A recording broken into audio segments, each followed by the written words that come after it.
Kurt is totally relevant. That's why we talk about him. Shakespeare is relevant. Shakespeare is as relevant today as he was 400, 500 years ago. And Van Gogh is as relevant today as he was in his time. And Kurt Cobain is as relevant today as he was 20 years ago because he spoke a truth. And that truth resonates with people all over the world. It continues to today and will most likely continue well into the future. But you mentioned this truth, and is that, in your opinion, then also the way new generations connect with him? Yeah, new generations, look, Kurt Cobain, the icon, and to a lesser extent the artist, came to represent the uglies, the geeks, the misfits, the losers, you know? And so when you get to a certain age in your life and you feel like different, you know, you're the only kid at your school who doesn't play football, you know, you're having trouble with your parents, well, you look for support. And the way Kurt found the Melvins, and when he found the Melvins, felt that he had a family, people discover Kurt Cobain, and they don't feel alone. Well, in the sense, on the one hand, you have this opportunity, you get all this footage, this unseen footage that makes the Oh, was I concerned that she wouldn't like the footage or something? Or that... No, dude, because the first thing Frances said, the one dictate she said to me is make it honest and make your own movie. Well, because what I'm getting at is the flip side of having this access is also there... Were there talks about creative control? No, I had all creative control, 100%. Okay. No, better. I had 100% creative control from the studio. Okay. So I'm, you know, to this day, I'm still shocked that Universal let me put the sound effects under their logo that are underneath there. I mean, there's farting noises and all sorts of crazy shit. You know, but yeah, that's how it went down. And what was her reaction when she first saw the movie? She loved it. You know, Frances felt like I made the film that she wanted to see, and felt that I gave her an experience with her father that she hadn't had before, and you know, in many ways, that was the most rewarding part of this journey for me. What is the one thing you want people to take away from this movie? Because you said you had your own misconceptions about Kurt and it changed. What do you think people should... Listen, as a filmmaker, my goal is first and foremost to entertain. So if, you know, if that's how you get from it, great, you know. Beyond that, because I'm not here I didn't make the film to educate, you know? Like, I don't fucking care. I'm not like I'm trying to create an experience. So, but to be less crass, I hope that people have a deeper understanding of Kurt. I'm not going to say a deeper appreciation. I believe that's par for the course, but I think a deeper understanding is all I can really ask people to have, and that hopefully the experience of the film, you know, I find it in a way like meeting an old friend for the first time. And, you know, it's like going to a bar and you're having a drink with this guy that you were friends with when you were little, but suddenly you realize how much you love them. You know, and that's kind of how I feel I experienced the movie. Like, I kind of knew him, but the experience of watching the film, I feel like I got him so much more.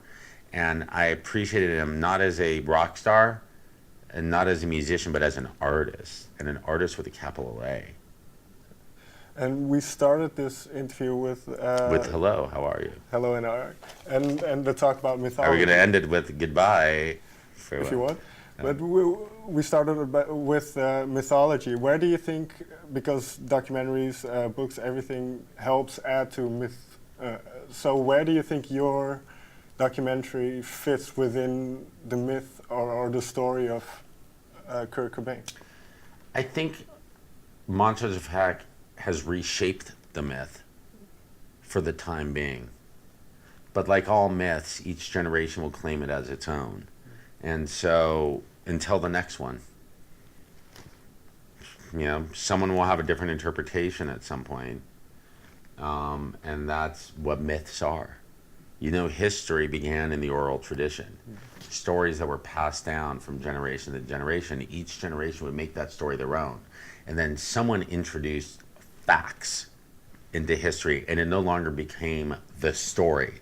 It became, something much more calculated and cold. And so myth and mythology serves a valuable role in our society and in our culture. And so you can't do, some people like to say this is the definitive film of Cobain. It is for this week, And I believe that up to this point, it's the most complete portrait of Kurt on film. And I can say that almost unequivocally, simply because it's the only film on Kurt that has access to the very thing we like about Kurt, his music and his art. Yeah,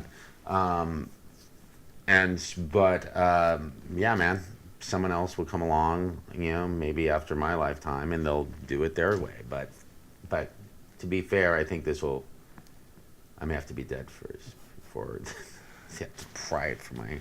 But yeah, that's just reality, man. Okay, thank you. Hopefully, when you make a film, you make it well enough that there's no need to go back and retell it for a while. Do you think you've gotten closer to the truth of what he was? I would like to think so. I'd like to think I got as close as anyone has ever got, simply because I have the material I had access to. And the material I had access to were primary sources. It wasn't from the interviews I feel I arrived here. It's from the material, Kurt's material. It's from listening to 200 hours of audio that people had never heard, going through 4,000 pages of journal entries, and touching and holding and experiencing all of his materials. And so I feel like, and watching every frame in existence from 6 months to the very end. So yes, I feel very confident that I got as close as one can get. But most of us, including myself, have a hard time. I have a hard time understanding myself and knowing who I am, let alone to really own another person. I get so uncomfortable in these interviews, man, because I'm always asked to sort of be the proprietor of Kurt, and it's that's awkward. It makes me uncomfortable, But I do feel that have a vantage point that at least affords me a seat at the sofa, in a manner that a lot of people probably shouldn't. A lot of people feel possessive, but feel possessive about Kurt, and like he's theirs, and he's actually Frances's, it's Frances's father, So, anyway. Thank you very much for your time. You're not going to ask me about Dave Grohl? That's amazing. You're the first, dude. I thought you dude, said, he's the first. I thought you've said enough about it. Yeah, you and me both.